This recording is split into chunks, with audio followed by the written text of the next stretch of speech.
Hi అండి, నమస్తే. ఈరోజు సంకష్టహర చతుర్థి.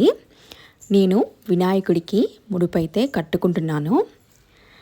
ఇక్కడ నేను మీకు చూపించినట్లు ఒక ఎర్రటి బ్లౌజ్ పీస్ అయితే తీసుకొని అందులో కొంచెం పసుపు, కుంకుమ వేసుకొని 3 దోసిళ్ళ బియ్యం అయితే పోసుకోవాలి. తర్వాత తమలపాకు మీద 2 ఎండు ఖర్జూరాలు, 2 వక్కలు దక్షిణ పెట్టుకొని మనం ముడుపైతే కట్టుకోవాలి.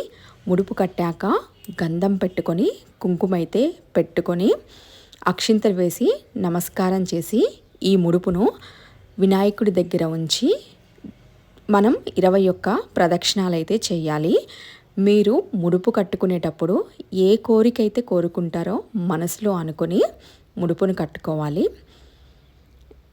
తర్వాత సాయంత్రం పూట స్నానం చేసి ఆ ముడుపును విప్పి ప్రసాదంగా చేసి స్వామికి నివేదించాలి.